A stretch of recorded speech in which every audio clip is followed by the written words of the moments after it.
Oi pessoal, tudo bem? Sejam todos bem-vindos, aqui é a Aline e no vídeo de hoje eu quero conversar com vocês sobre as minhas 10 leituras favoritas de 2025. Como eu já falei anteriormente, não foi um ano que eu consegui ler tanto quanto eu gostaria, mas eu li relativamente bem dentro do meu contexto e teve ótimas leituras. Então agora eu quero mostrar para vocês as minhas 10 favoritas. Bora lá? Não quero fazer um vídeo muito longo, então não vou me estender, eu vou procurar não me estender muito, tá? Então vamos lá. Em 10º lugar, eu coloquei esse livrinho aqui que veio no Clube de Literatura Clássica de novembro, se não me engano. Foi, de novembro. Que é Contos Pavorosos, do Gaston Leroux, que é do mesmo autor do Fantasma da Ópera. São 4 contos de terror, aqui bem curtinhos, mas eu adorei. Eu li assim, diretaço, sabe? Eu não conseguia parar. Pra mim foi meio que um vira-páginas, assim. E diferente do que aconteceu com o Fantasma da Ópera. Eu não sei se foi o momento em que eu estava, que eu li o Fantasma da Ópera, mas eu fiquei com aquela sensação claustrofóbica enquanto eu lia. E eu não consegui. Foi um livro que, de verdade, assim, eu queria muito que tivesse funcionado para mim, mas não funcionou. Em compensação, esse aqui, esses 4 contos, eu achei muito bons. Vale super a pena. E é um terror, né? Que eu adoro. Em 9º lugar, ano passado, eu e uma amiga minha fizemos uma incursão literária que nós nomeamos um passeio pela América Latina, onde nós lemos 7 obras de 7 países diferentes aqui da América Latina. Um deles foi 100 Anos de Solidão, do Gabriel Garcia Marques, que eu deixo aqui em 9º lugar das minhas leituras, tá? Foi uma releitura para mim, mas eu não tinha aproveitado tanto a leitura da primeira vez que eu li. Então, foi assim, foi uma ótima leitura. Eu acho que por ler com mais pessoas, sabe? Eu consegui entrar mais na história, assim.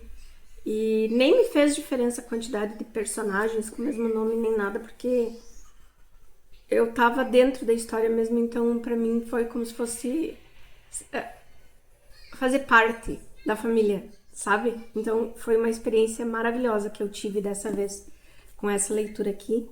E ele fica pra mim no 9º lugar dos meus 10 favoritos. Depois eu li, foi a primeira vez que eu li Otelo, do Shakespeare, e eu acho que foi uma leitura que eu fiz agora mais madura de Shakespeare, sabe? Mesmo que fosse a primeira vez, mas eu acho que eu estava pronta para entender essa peça.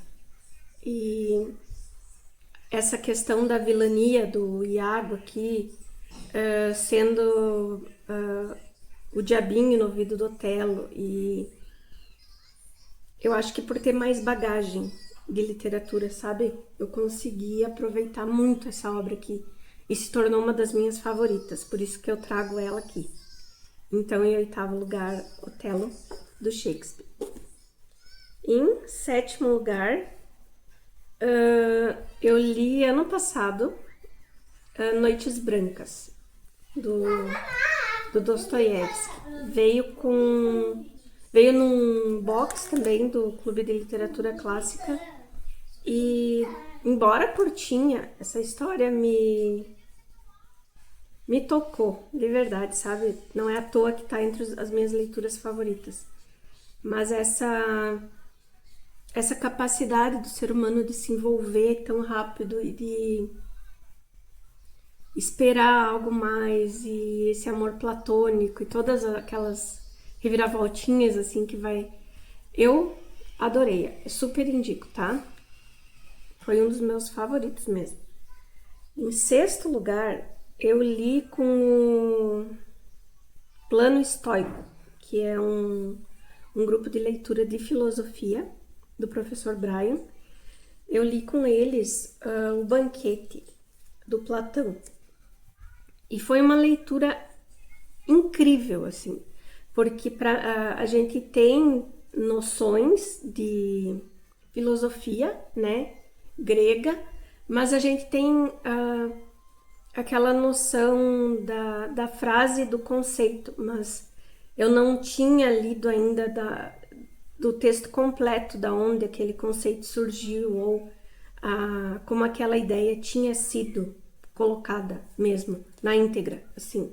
Porque tem muitas coisas, assim, inclusive, que a gente lida muito na história e que tem muita crítica e muita comparação, querendo trazer muito para a atualidade uma questão que era vivida diferente na antiguidade.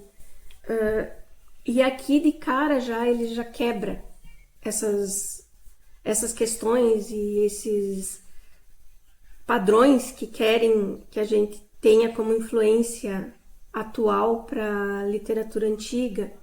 Então aqui a gente vê muita coisa escrita na prática por Platão na época em que ele viveu, sabe? Então, tipo, não tem como tu questionar as relações entre os gregos e as relações afetivas entre os homens gregos e com as mulheres. E aqui a gente vai ter essa história lidando sobre o amor, onde cada um dos convidados vai trazer a sua ideia, o seu ponto de vista sobre o que é o amor, e cada um vai narrar um tipo de amor. Isso é fantástico. Então a gente vai ter desde a mitologia até o sentimento como ele era expresso nessa sociedade. É muito bom, vale super a pena. É um dos meus favoritos mesmo, tá? Aqui eu deixei ele em 6º lugar. Em 5º lugar, ainda naquele projeto de um passeio pela América Latina, nós lemos A Casa dos Espíritos, da Isabel Allende.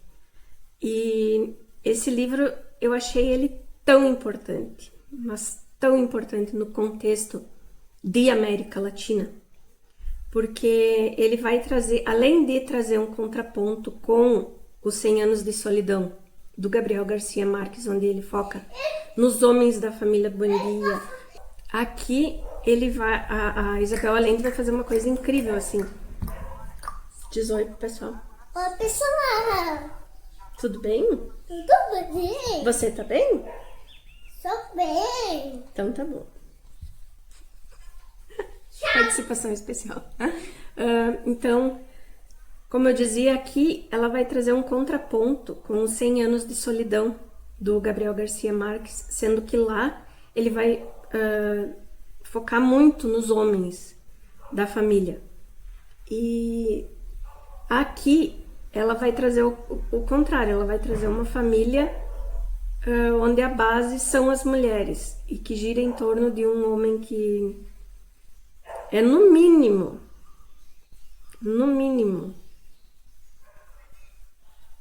não sei nem que palavra usar para esse Estevão aqui, mas ele é uma pessoa ruim, ele é uma pessoa rude, sabe? Ele é uma pessoa muito ruim e que acaba evoluindo com a sua jornada, mas as mulheres dessa história, elas são muito incríveis, e com isso também a gente vê várias críticas à escrita do Gabo, sabe? E tem estudos do pessoal das letras que fizeram mestrado fazendo essas comparações e coisa, e em alguns eu dei uma lida. E fazem muito sentido, assim, porque enquanto eu li eles muito próximos. Eu terminei um e comecei o outro, eu acho. E, tipo, tu consegue ver, sabe? A gente consegue entender essas... E é uma leitura ótima, maravilhosa. A gente tem uma família aqui que vai passar pela ditadura chilena e contando um pouco da história que a própria autora passou, O avô dela era presidente do Chile quando sofreu o golpe de Estado. Então aqui a gente vai ter muito dessa questão, sabe? De política e de envolvimento com a política. É fantástico, essa obra é maravilhosa. Agora, em quarto lugar, estamos chegando na finaleira. É um livro que eu não tenho ele aqui comigo físico, então eu vou deixar a imagem aqui, que foi desse mesmo grupo de leitura, Cachorro Velho, da Teresa Cárdenas. Ela é uma escritora cubana. E esse livro ele me tocou de tantas formas, assim, porque a gente vai acompanhar a história de um escravo já idoso, portanto cachorro velho, como chamam ele na fazenda, e a gente vai acompanhar ele lembrando de todos os absurdos que ele viu parentes e amigos sofrerem durante a escravidão nessa fazenda onde ele ainda vive, e a gente vai ver a mentalidade dele mudando conforme ele se aproxima dessas novas gerações de escravos que estão crescendo ali e que começam a ter uma noção de que em algum momento eles vão ter que se rebelar, enquanto está crescendo perto deles uma comunidade negra livre, que fugiram das fazendas e coisas e que conseguiram ser libertos. Se libertar, na verdade, né? Eles não foram libertos, eles se libertaram. E é muito sentimento, assim, é um choque, sabe, de realidade, assim, o tanto que a gente vê que essa pessoa viveu, o tanto que essa pessoa sofreu e o tanto que essa pessoa tá presa naquele mundo ali, que não é só... Ele não está preso só geograficamente, ele está preso psicologicamente. E esse processo para que ele se liberte disso, assim, é fantástico, sabe? Quem puder, leia um livro fininho, curtinho, mas é um baita livro, eu super indico. Depois, em terceiro lugar, eu tenho que fazer porque foi um livro que eu achei incrível, eu li com duas amigas, e que tem uma importância histórica, assim, enorme, que é A Cidade das Mulheres, escrito por Christine de Pizan, no século XIV. Então, numa época da Idade Média em que a gente não tinha muitas mulheres escrevendo, na verdade, pouquíssimas, né? A Christine de Pizan, ela foi uma escritora que viveu da sua escrita, do seu trabalho, que sustentou a sua família, escrevendo, produzindo e reproduzindo, porque a escrita também era baseada na cópia, né, de textos para a nobreza, enfim. E ela teve esse trabalho e aqui ela faz um contraponto, na verdade, é uma resposta a um autor que ela leu, que criticou muito as mulheres, e aqui ela vai dar essa resposta não só para ele, como para vários autores da Antiguidade e da Idade Média, que criticavam demais as mulheres. Então ela vai criar essa história onde ela recebe a visita de 3 damas, e essas 3 damas vão se apresentar para ela como a justiça, a razão e a retidão, como 3 virtudes. O que já é incrível, porque por ela ser uma mulher escrevendo uma obra dessas, ela podia até ser considerada uma herege, porque ela vai falar aqui muito sobre as questões porque Deus teria feito a mulher mais fraca, mais burra, que é o que os homens falavam na época, e essas 3 virtudes vão dizer para ela que não. Então, tipo, na verdade, elas são enviadas para conversar com ela, para que ela crie uma cidade só para mulheres. E aqui ela vai trazer toda essa parte da mitologia, diversas mulheres da mitologia, para explicar a força, a garra, a coragem e a inteligência feminina ao longo da história.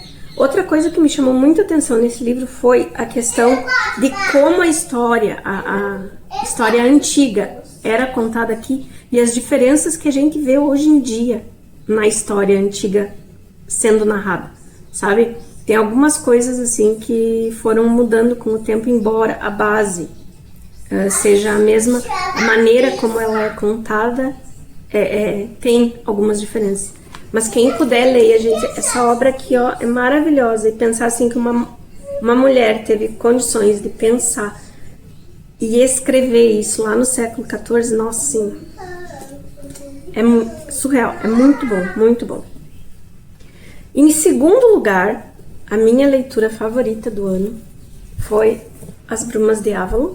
Já falei um pouco mais sobre ele aqui no canal, então não vou me estender muito, porque acho que esse vídeo já ficou longo, mas eu amei essa leitura. É um livro que eu queria ler assim há muito tempo, e em 2025 eu tive a oportunidade por estar participando de um grupo onde foi feita a leitura coletiva, e eu amei, sabe? Eu consegui entrar na história e eu consegui principalmente fazer diversas relações assim com outros livros históricos que eu estava lendo nesse período, e foi uma leitura assim maravilhosa.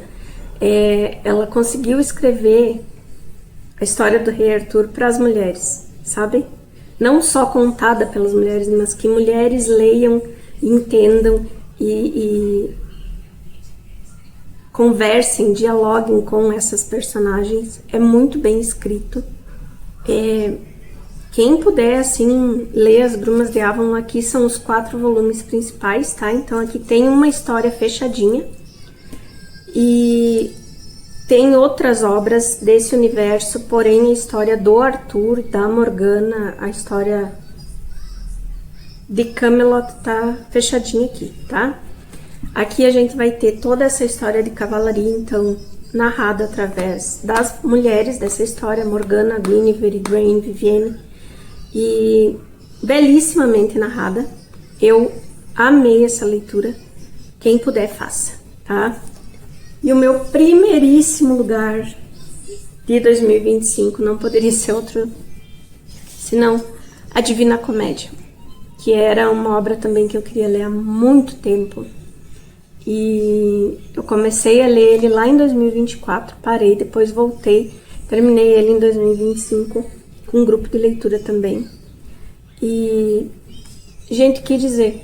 Eu acho que essa obra, ela é tão perfeita, ela é tão bem escrita, ela, sabe, que tipo, é aquela coisa que a gente termina de ler e a gente pensa, por que eu não li antes, sabe?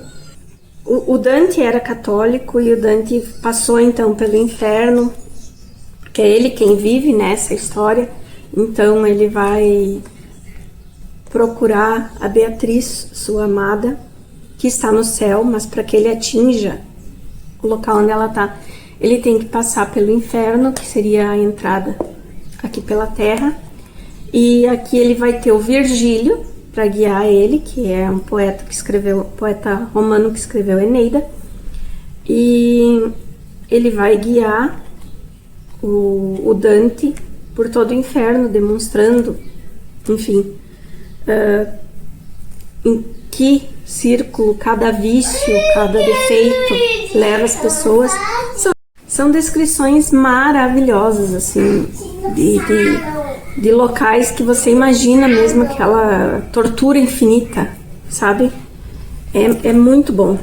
Aí a gente chega no Purgatório, onde o Virgílio vai levar ele até um pedaço e depois ele passa a ser acompanhado por outra pessoa até que ele chega no paraíso, onde ele vai finalmente ser guiado pela Beatriz, e o paraíso então é a Beatriz doutrinando ele, era essa palavra que me fugiu. O paraíso é uma doutrina, basicamente isso, assim. Mas mesmo assim ele fecha muito bem a história que começa lá embaixo, porque toda essa história é, né, para falar da crença cristã e de todo o julgamento que é feito a uma alma por como ela vive, por como ela pelas suas escolhas, enfim. Mas é uma obra que eu amei ler, sabe, assim, tipo, eu acho que independente desse viés que é cristão, não adianta querer ler aqui não, pensando que não é, eu acho que vale super a pena, é uma ótima leitura, sabe, pra gente entender como era pensado isso também naquela época, como o Dante via a questão política da época tão vinculada também à questão da religião, e era, né? E a gente tá falando aqui do século XIII, então era isso, né? A questão aqui também que é mais fantástica é que ele vai criar uma ideia de purgatório, porque até então a gente tinha nos livros mais antigos, como a Ilíada e como a própria Eneida do Virgílio, a gente tem a referência do inferno, do Hades, enfim, pronta. Mas essa questão do purgatório, ela surge, mas é o Dante que dá essa imagem de que você tá passando um tempo ali, você vai poder ir para o céu. Até porque durante esse processo todo de leitura aqui, eu li um livro do Legoff que se chama O Nascimento do Purgatório, onde ele fala que é justamente nesse período ali do século XII, final do século XI para o início do século XII, que começa a surgir na igreja essa ideia de purgatório, de que tenha a redenção, né, para que a gente possa também trazer essas pessoas que não são cristãs, mas que estão ali querendo se converter e trazer mais gente para a igreja e aquela coisa toda. E o purgatório aqui ele vai se encaixar muito nesse período, porque estava surgindo na igreja católica essa ideia do purgatório, mas não havia nenhuma imagem criada. E o Dante cria isso lindamente aqui na Divina Comédia. Vale super a pena. Quem puder ler, assim, ó, é muito bom, tá? Foi o meu favorito mesmo, assim. E que eu tenha dito, eu não sou uma pessoa com religião, não sou, tá? Não frequento nenhum, não tenho nenhum dogma. Eu tento ler justamente com a mente bem aberta para ver e estudar todas essas questões, mas é uma baita leitura, tá, gente? Não é à toa que é uma obra assim tão comentada, porque é fantástica mesmo, é muito boa. Então, por hoje eu vou ficando por aqui. Obrigada por me acompanharem, espero que vocês tenham gostado. Comentem comigo aqui se vocês já leram algum desses, se vocês querem ler, se vocês querem que eu fale mais sobre alguma dessas obras. Vamos crescendo aqui, conversando juntos, tá bom? Muito obrigada, beijo pra vocês e até a próxima. Tchau, tchau!